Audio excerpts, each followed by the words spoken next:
What is going on, everybody? Welcome into another edition of the Daily Energy News Beat Stand Up here on this gorgeous Monday, April 24th, 2023. As always, I'm your humble correspondent, Michael Tanner, coming to you from an undisclosed location here in Dallas, Texas, joined by the executive producer of the show, the purveyor of the show, and the director and publisher of the world's greatest website, EnergyNewsBeat.com, Stuart Turley. My man, how we doing today? Yes, a beautiful day in the neighborhood in an undisclosed location here in Abilene, Texas. Yeah, you're living that West Central Texas dream right now. Is it cold where you're at, man? We're recording this here on a Sunday. It's actually really cold. I'm sporting my Fetterman for those podcast listeners. I've actually got shorts on, and I went to Lowe's looking like Fetterman. Fetterman would have been proud. If we ever have a merch shop, we just need a bland brown hoodie, and we'll just call it the Fetterman look. I love it. No, shorts got to go with it, though. You know, you gotta have them baggy shorts. Absolutely, guys. But I hope everybody tuning in had a great weekend. We have a great show for you lined up. First up on the menu, from GE to Siemens, the wind energy industry hopes billions in losses are about to end. This is a CNBC article that we ran on Newsbeat. Stu's got a nice publisher's note. All I'll say is I doubt it. Next, Saudi Arabia will grow despite cutting crude oil production. Stu will kind of talk a little bit about what's going on specifically in Saudi Arabia and how that's affecting the rest of OPEC+. Next up on the menu, the EPA to propose first controls on greenhouse gases from power plants. Boom, boom, boom. I'll let Stu give his take before I dive in, but I think it'll be interesting to see. I'm not opposed to greenhouse gas emissions controls as long as they're done smartly, which if I had to take a guess, the EPA didn't do. So he will dive into what they actually did. Next up, California's absurd energy policies are not what we should use as good examples for the rest of the United States. And then finally, how the U.S. Clean Air Act lets closed coal plants keep polluting for a ... Dun, dun, dun. This is actually a story coming out of Reuters from the Hatsfield Ferry Power Station, which is a coal-fired power plant in Pennsylvania. Stu will then kick it over to me to quickly cover what's going on in the finance market. And then I'll cover quickly rig counts, which is mainly the major story that happened on Friday. And, hopefully we can see oil prices rebound. We'll let you guys get out of here, start your Monday. But before we do all that, guys, remember, all of the stories on the menu are brought to you by the world's greatest website, www.energynewsbeat.com. Stu manages that website. Make sure it is up to date with all of the latest energy news. Dashboard.energynewsbeat.com is our data and news combo. Get it while you still can. You never know where it might go. We are hard at work at a lot of great things for you guys, so we appreciate you checking us out. You can hit the description below, different timestamps, and also all the articles that we're going to cover here will be available. That we appreciate our team behind the scenes who make this possible. Stu and I just get to sit up here and ramble, which is fun. But I'm out of breath though, Stu. Where do you want to begin today's show? Hey, let's start with the GE to Siemens, the wind energy industry. Siemens. Well, Siemens. You know, it's like Reuters, hemorrhoids. The wind energy industry hopes billions are in losses about to end. This came from CNBC. The wind energy, the first headline on this, the wind energy sector has been in crisis mode as reduced tax incentives, rising interest rates, and inflation-plagued turbine manufacturers and land-based and offshore wind projects. You know, Michael, you and I talked a little bit before on this, and some key points on this. Siemens lost almost $1 billion, Michael, on wind last year, in pure play. Vestas saw an operating profit decline of 369%. The IRA, or the Inflation Reduction Act, has renewable energy companies encouraged about the outlook and contemplating more wind manufacturing, and the stakes are high. To be crystal clear, Siemens Energy CEO Christian Brunch told CNBC, energy transition without wind energy does not work. I love that quote. And I do love Siemens as a organization. I think that they have had a long, wonderful history. But Michael, the wind energy has been losing money for years. And I think it's funny that they're now hopeful that things are going to turn. 70% of the equipment to 80% of the equipment comes from China. China's got the hold on this whole thing. The IRA, or the Inflation Reduction Act, Michael, honestly, may be a great thing for a lot of areas, but it's printing money without accountability. Printing money without accountability is terrible. But then you go into, so what if there's money? They're going to be paying for the project surveys that you've even talked about in the past, Michael. Project surveys, and then it's going to sit there for years and no equipment's going to be bought. It's going to be interesting. What do you think?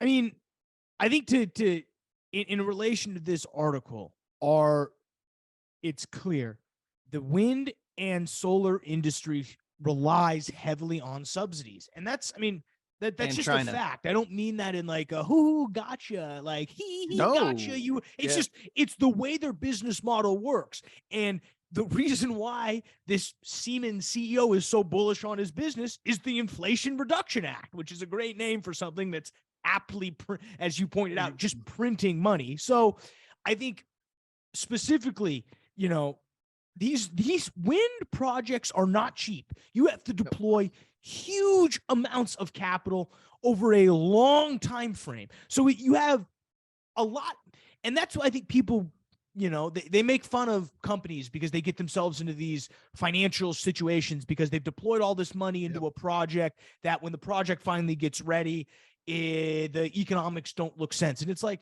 well, this project took us 2 years. So 2 years ago, the project makes sense. We got final, investment decision approval by our committee 9 months ago when the investment looked great. And because of operational delays, because of how long it takes, this happens in the mining business all the time, because of how long it takes to actually build a mine. You're talking 5 years from when you green light the mine to when you actually see first production. You know how much variables change over that? So these long investment cycles that require huge amounts of capital have to be able to ride the storm and be able to work through the lower periods and enjoy the periods when you make money. Now in mining, that's when you actually find gold and start selling it. In the wind industry, it seems to be when the subsidies show back up. You bet. And even the military got into this latest wind bashing by being able to say that the large plots that the Biden administration has approved are right in the middle of their military channels. And so not only are the whales going to get whacked, I think we've had 30, 40 whales hit this year. And now we're going to start taking out destroyers, whatever the thing is. It's like, can I say something controversial? I don't care about the whales. The dying whales do not bother me that much. Oh, come on, man. You're a millennial. You got to save the whales. Right? We need a t-shirt. What's a few billion between friends? And we got to save the whales. Oil and gas. I'm gonna newsflash. The reason I don't like offshore wind is not because they're poaching off a few whales. Like that doesn't cross my radar. What about the eagles? You love eagles. You love Colorado. I've seen an eagle once in my entire life. So that was probably in Oklahoma. I don't want to kill the eagles. Don't get me wrong, but I'm not going to throw a few whales. It's all about pros and cons. There's no good solutions. Thomas Sowell always said this. There's no good options. There are just trade-offs. I will trade a few dying whales for cheaper energy. My issues with wind go far beyond that. I can't argue with that. Yeah. You know how many birds fly into frack pits? Suicide into frack pits and then are dead? No one talks about that. No, and I hate. But everyone hates birds. Birds are ew. They are grody. Who likes birds? Dude, you know that up in bear country, we love watching eagles up there. I love me some eagles. Okay, there's not eagles flying into frack pits. It's some pretty scroungy desert birds. But whatever. That's the point. The point is we pick and choose. Animals are affected by everything we do. So I'm not gonna die on that hill. What's next? Hey, well done. I hate it when you always get it right. And I have to bow to you and say, okay, you're the only millennial. I mean, you're one of the great millennials. Saudi Arabia, did I compliment you? Sorry about that. Saudi Arabia will grow despite cutting crude oil production. The couple of line items in here are just great. Reuters, Lennon Forger, Organization of the Petroleum Countries logo. Oh, that's a never mind. The World Economic Forum growth projections by region. Unbelievable chart in here. According to the April report of the International Monetary Fund, the World Economic Outlook, Saudi Arabia GDP will be 3.1%, which will be more than 5% lower than in 2022. This is due to the global economic downturn. But Michael, they're actually doing better than a lot of the other countries. And in the long term, I am bullish on Saudi Arabia. Yeah, I mean, you've been trying to get us to host a podcast in Riyadh for years. Oh, absolutely. If Riyadh's listening, A, sponsor the show, and B, I'm pro mostly Saudi. You can pay us in Aramco shares. That's fine. We're down with that. Now we will take rubles. I am kidding on that. Maybe. But, all right, let's go to the next one here. Okay. That was funny, by the way. Hey, the Energy Newsbeat podcast could be a member of BRICS. No? What do you think? Ooh, I'd be down. Hey, BRICS you and Plus, I were. That's us. We'll be you the and I plus had a in crowd. BRICS Plus. We had a crowd fund years ago set up for us with our bathtub back when tankers were so big 3 years ago, right? I mean, wasn't that fun? When oil went negative, we started a collection to buy bathtubs to fill them up with crude. It didn't go that well, but we're on the hunt for our next option. That's right. Okay, let's go to the next one. The EPA proposed first controls on greenhouse gases from power plants. Michael, I'm not against good regulations. I'm against bad politicized regulations. First line out of this article is, if the regulation is implemented, it will be the first time the federal government has limited carbon emissions from existing power plants, which generate 25% of the U.S. greenhouse gases. All right. And everything else, almost all coal and gas-fired power plants could have to cut or capture nearly all of their carbon dioxide emissions by 2040, according to the people familiar with the regulation. Michael, this is actually disastrous from a standpoint of cost. If we put the plan in to go to natural gas, and if we had the permitting capability of building new refineries or new plants with it built in, with the technology built in, we would save money. We would save all this, and we wouldn't have to go retrofit. The consumers are going to pay for this regulation. I'm going to push back a little bit. I'm not going to necessarily fully agree with you. I agree with you that implementing bad regulation is worse than doing nothing. I'm with you on. I'll agree with you there. I'm not convinced this is a overall bad regulation. I need to read some of the finer details, but what they say in this article is power plants would have to cut or capture nearly all of their carbon dioxide emissions by 2040. I think that's a unique distinction when it doesn't just say cut carbon emissions. It's just capture them. What is your favorite company doing that Warren Buffett's involved? What are they doing? What's Oxy doing? They're in that $1 trillion market, but you got me again. Dang it. And what I'm saying is 2040 is also, in my opinion, a long enough time frame where you can at least, there is some sliver of reality that you could theoretically by 2040, if you started now, probably cut a lot of the emissions that come out of power plants, because it's not that we don't know how to do it. The one thing you pointed out, which is correct, is it costs money.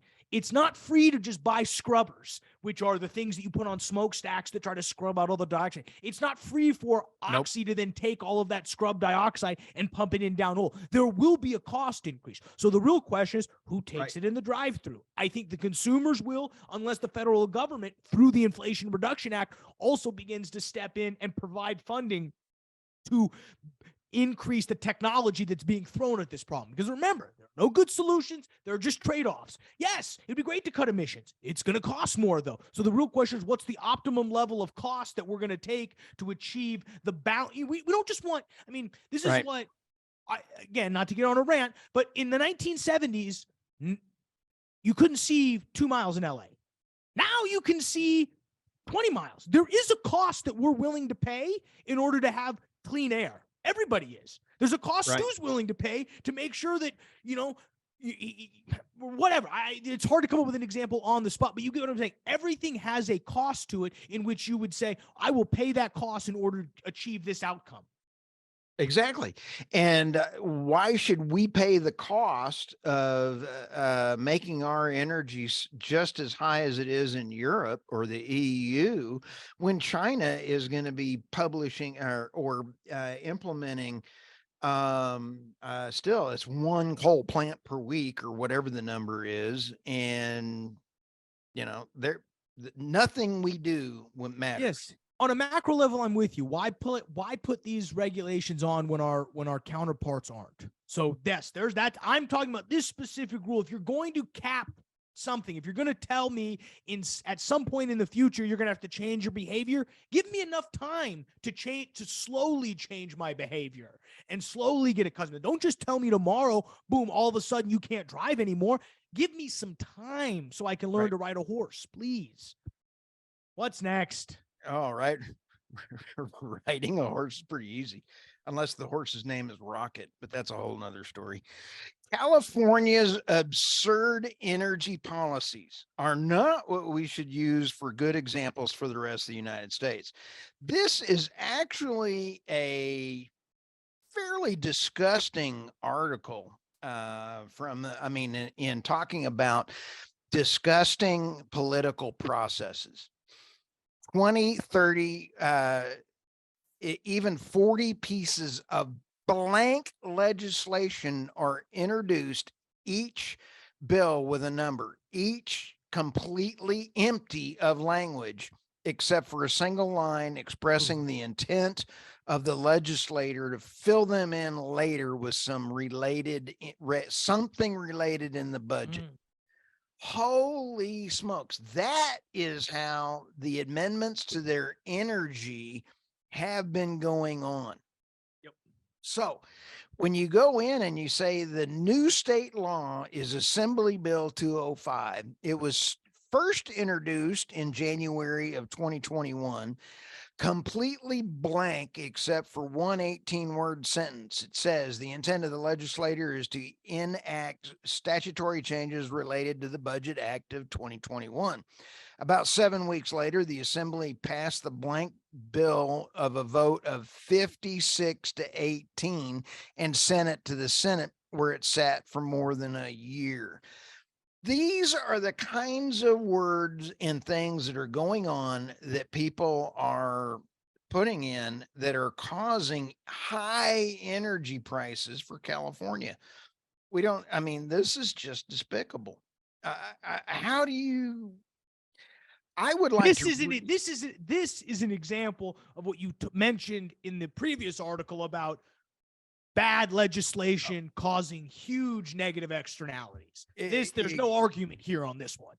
No, it's despicable. I'm going to go ahead and jump to the next article, which is almost related to it with Berkeley. I love Berkeley, even though they are a little bit not in our listening pool. Natural gas banned by Berkeley Bolsheviks bites the dust.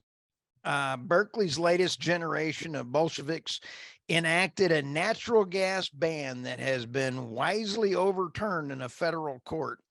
Biden and the blue staters must take notice. This article's got some stuff in here that's really pretty interesting.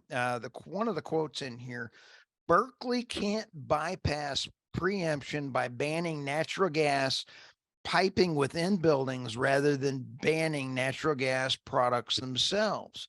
This ordinance, this ordinance, as well as the solution it seeks, is an overreaching measure beyond the scope of any city, according to John Condi, CEO and president of the CRA. I have to go check what the CRA, cities and statutes cannot ignore federal law in order to constrain consumer choices. It's pretty important.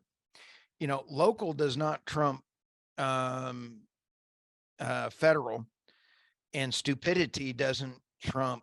Did I just hear that, Stu? That local law, in your opinion, shouldn't trump federal law? I agree. Now, let me add this caveat. In the Constitution, big government, Stu. No, hang on. I know. Okay. Oh, you just warmed up. I just warmed up on this bad dog. Okay, let's take Texas for a matter of fact. It is the federal government's responsibility to protect the border. Boom, right? They are not doing it. So now Texas needs to protect the border, but they can't because it's against the Constitution. It is a state's right, though, in the Constitution of the Texas to be able to protect their border from an invasion. So which trumps in that case? Which one? I'm with you, Stu. I was making an interesting observation in this case, and I agree with you. The problem is the letter of the law is federal trumps state. The issue is the way the founders had intended the construction of the Constitution to be was say the states it was federalism. Right. The states have most of the controls, and there are only certain things that the feds are supposed to control. To bring it back to Berkeley, though, I hope they freeze. I hope they ban natural gas. I hope they freeze. I hope they need to start burning their shoes. Remember when we were starting to, we had that the shoe collection going for Germany. We were going to send them over there to help keep them warm. Well, we just keep them here and ship them to Berkeley. Oh, absolutely, dude. All right. Great job. Let's go to the last one. I'm going to do this one very quick. How the Clean Air Act, which has done good. I do want to say the regulation has done some good. Let's close coal plants keep polluting for ... There's a loophole. Let's see here. Let's see. I had an important point. Clearly wasn't that important. Oh, thank you very much. You got me all excited about the border. I went off on my tangent. The Reuters review of federal data shows the owner of Hatfield's Ferry, the first energy corp, that is a coal plant, sold most of the credits it was received due to the closing of the plant, or transferred them to the other First Energy owned facilities, which are coal.